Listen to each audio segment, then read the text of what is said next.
নিশ্চিতভাৱে বিৰাট অসমৰ মুখ্যমন্ত্ৰী ভাৰতীয় জনতা পাৰ্টি অসম প্ৰদেশৰ সভাপতি মাননীয় দিলীপ শইকীয়াদেৱে পুনৰ মোক দ্বিতীয়বাৰৰ বাবে বিশ্বাস আৰু আস্থা ৰাখি পেলাই যি দায়িত্বভাৰ অৰ্পণ কৰিলে নিশ্চিতভাৱে তেখেতসকলে আন্তৰিক ধন্যবাদ জনাইছিলোঁ। JP নাড্ডা ডাঙৰীয়া ৰাষ্ট্ৰীয় সভাপতি তেখেতলৈ ধন্যবাদ জনাইছোঁ আৰু ভৱিষ্যতলৈ আৰু শক্তিশালী চাহ জনগোষ্ঠী সংগঠনৰ যোগেদি চাহ জনগোষ্ঠী মৰ্চাৰ যোগেদি চাহ বাগিচাৰ যিখিনি উন্নয়নমূলক কাম সেই উন্নয়নমূলক কামখিনি যদি অধিক ক্ষিপ্ৰতাৰে আমি কৰিব পাৰোঁ চাহ বা ৰাজ্যিক নেতৃত্ব মানে অসম চৰকাৰ আৰু কেন্দ্ৰীয় চৰকাৰৰ যিখিনি আঁচনিসমূহ ৰাইজৰ কাৰণে দিছে হেৰি কৰিছে সেইখিনি যাতে ৰাইজৰ মাজলৈ আমি অধিক শক্তিভাৱে তেখেতসকলক লৈ যাব পাৰোঁ উপকৃত হ'ব পাৰে তাৰ কাৰণে আমি চেষ্টা কৰিম আৰু দলটো শক্তিশালী কৰাৰ ক্ষেত্ৰত আমি যথেষ্ট শক্তি কৰিম আৰু যিহেতু 26ৰ ইলেকশ্যনৰ পূৰ্বে এই দায়িত্বটো অৰ্পণ কৰিছে আমাৰ দায়িত্ব আৰু বহুত বাঢ়ি গ'ল আমাৰ দায়িত্ব আমি ভাবিছোঁ যে মোৰ দায়িত্ব আমি বাঢ়ি গ'ল বা বেছি বাঢ়িছে আৰু বেছি নিষ্ঠা আৰু সততাৰে যাতে আমি দলটোৰ প্ৰতি আৰু ৰাইজৰ প্ৰতি যে কাম কৰিব পাৰোঁ এই কথাকেইটা আমি বিবেচনা কৰিছোঁ। নিশ্চিতভাৱে দাবী দুবাটো থাকিবই বহুত দিনৰ পৰা দাবী দুবা চলি আছে দাবী দুবা চলি আৰু সমস্যা আমি সমাধান কৰি গৈ আছোঁ যে আপোনালোকে চাব যে আজি 9টা বছৰ আগত যিটো অসমৰ বাগিচাৰ ছবি আজি তাৰিখৰ সেই ছবি সলনি হৈছে আগতে যেতিয়া আমি 9টা বছৰ আগত যেতিয়া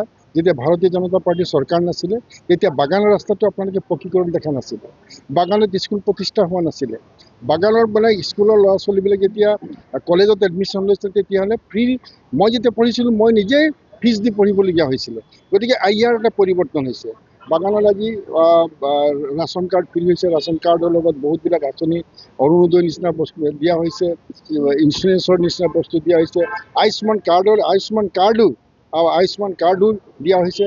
সেই কাৰ্ডবিলাকৰ জৰিয়তে যথেষ্ট আমাৰ দুখীয়া মানুহবিলাক উপকাৰ হৈছে এইখিনি ক্ষেত্ৰত আমি এটা পৰিৱৰ্তন দেখিছোঁ সমস্যাটো থাকিবই এইবিলাক সমস্যা দিয়ে আৰু আপোনালোকে ক'ব মই কোৱাৰ আগতে কৈ দিছোঁ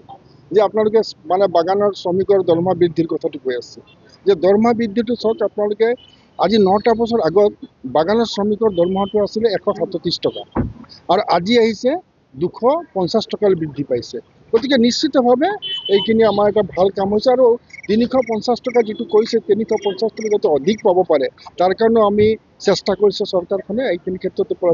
চেষ্টা চলাই আছে আৰু আমি ভৱিষ্যতলৈ যাতে অধিক আৰু সুবিধা দিব পাৰোঁ এতিয়া আপুনি চাব বাগানৰ ঔষধ আগতে আমি ঔষধ পোৱা নাছিলে বাগানত এটা ৰঙা পানীটো খুৱাইছিলে ডিচেণ্ট্ৰি হ'লেও ৰঙা পানী জ্বৰ হ'লেও ৰঙা পানী কিন্তু আজি চৰকাৰে আজি তাত কি কৰিছে ঔষধৰ যোগান দিয়া হৈছে প্ৰত্যেকখন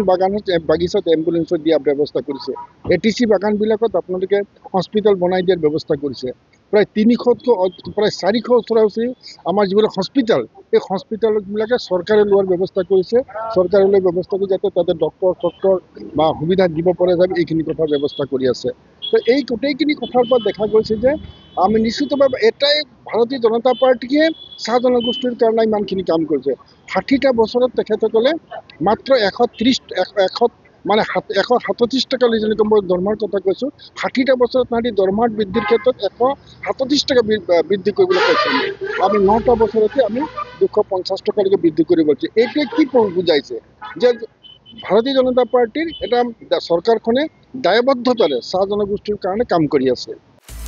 আপুনি বিচৰা বাতৰি পাব কেৱল নিউজ 18 এপত নিউজ 18 এপ ডাউনলোড কৰিবলৈ স্ক্যান কৰক এই QR কোড